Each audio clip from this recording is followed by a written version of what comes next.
So, we have a special guest all the way from Germany today. Would you like to introduce yourself to the audience?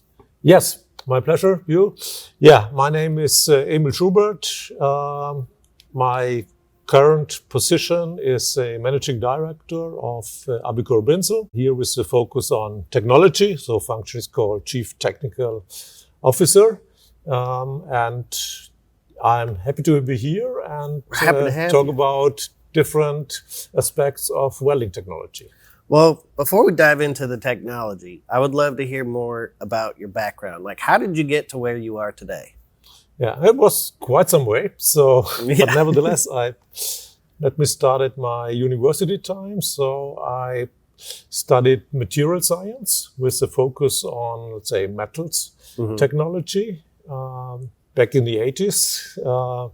So that background allows me to know a lot on materials, on their behavior, also during welding. So that was a nice start to have that master's in material science. But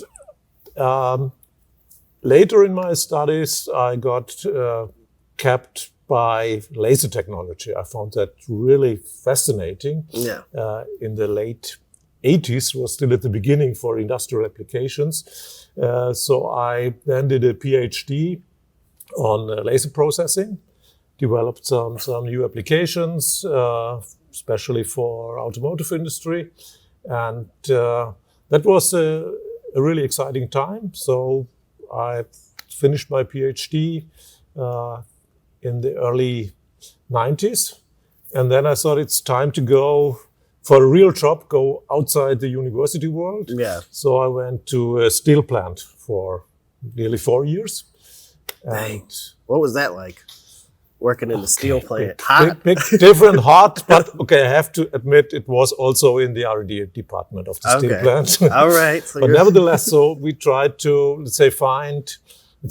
find out what can you do with these steels, how can you process them? Can you weld the steels? Can you make the different parts out of them by casting? We did powder metallurgy, we did plasma spraying, we did welding. So it was a really large variety of processing technologies for these steels. So also in these 4 years, I learned a lot. I bet. But then I got an offer to go back to, let's say, R&D again on the laser side. And so I went from Bavaria, where I stayed before, then to the north of Germany, to Bremen, and worked for a research company, research institute, where we developed new laser applications, also for different industries, automotive, aerospace, shipbuilding. And we always compared with what we call the conventional welding technology. So we looked a little bit down and say, okay, this is arc welding, but we do laser welding, and we always had to compare because this was the technology that was used. And so we introduced, for example, laser welding into the Airbus aircrafts. Okay. So that was then mid of the 90s. What was it about laser welding that just got you? Like, what made you take such an interest in laser welding?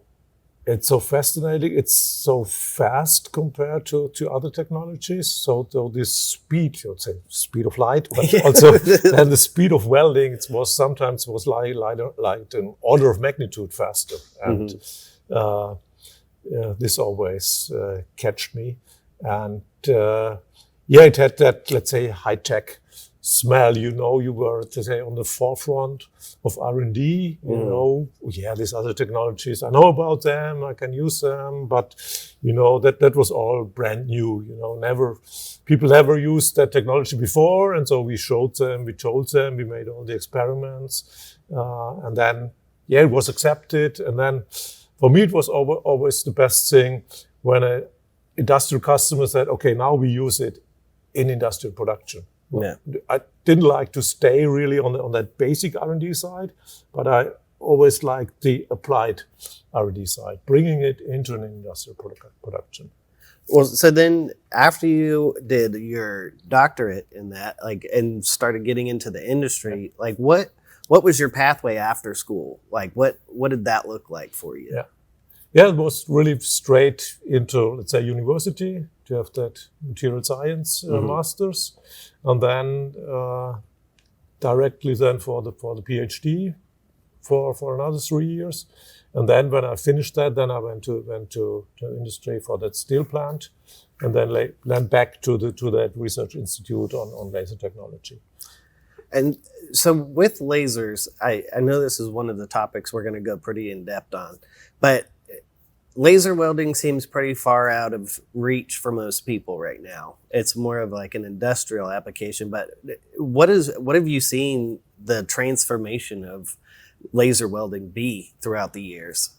Yeah, of course. First, it was really exotic and was considered as so difficult, and maybe only big companies can do that and afford that, because the lasers, high power lasers, were very expensive in the beginning. So for like a 1 kilowatt laser power, you had to pay, I don't know, $200,000-$300,000. Yeah, and to do real welding, you would need minimum 2 kilowatt. Today, laser welding, 5-6 kilowatt is standard, but prices haven't gone down. Yeah. And also complexity, because now people know how to use that tool. And there is a trend that maybe we'll also discuss later on for that manual laser welding. So we have, let's say, affordable laser welders. And I think that's a trend that's then goes more, competing with TIG welding. But that's very interesting, because that now goes really into a workshop. Yeah. Before it was laser welding, laser brazing, that's automotive industry, maybe some shipyards. Yeah. Big sites, big installations, multi-million-dollar projects, to introduce laser welding in these industries. But this trend on the manual laser welding side, I think that's also something fascinating, and that's only some years now. Yeah, I've never got to try it. I got to see a little bit of it, but it just looks so quick and easy. Like it just. I guess we're just jumping into laser welding, because like I have a lot of questions about laser welding. So how much, like the heat distortion, we're kind of talking about different processes. With laser welding, is that one of the big benefits, is you don't generate as much heat, or like it seems like you would have more heat, Yeah, okay. So a little bit of physics, it's okay. Not too much. Yeah, you're right. Finally, it's, let's say, what we call the energy density. So it means the energy per area. That's the big. Now I have a hang. Just that. Yeah. Laser focused. Yeah, the laser focus. So how much energy in watt do you have per square inch or whatever? Yeah. And if you look at arc welding, you can have, let's say, like 10 to the 3 watt per square centimeter. And with laser welding, you can have 10 to the 6, so 3 orders of magnitude higher. And that means it's very much focused to a very small area. So, and then if you then can, let's say, transfer this into speed, and that's where what we call let's say, the line energy. So that's the energy divided by the welding speed. And this is a measure for the heat input. And this line energy is much lower for laser welding. And in return, that's also the reason for the very low distortion. Okay. So I could also say like 1 order of magnitude lower distortion, or even less, if you do laser welding compared to arc welding. And so that's one advantage. The second advantage is the higher speed. So if you look at the same sheet thickness, like let's take a 1 millimeter steel sheet, with arc welding, even if it's robotic arc welding, like maybe 1 meter per minute. And if you do that with a laser, you can go up to 6 meters per minute. Why? Like, why is it, like, what makes it so different? Just that it's so tightly focused with the electrons? That's this energy density. So it's the photons. The photons. Yeah, the photons, because it's light. Yeah. And because if it's so much focused, the energy density is so high, it penetrates easy. So this 1 millimeter, it's like nothing. Yeah. And then but you don't need more. So you just transfer it into speed. And that's the thing,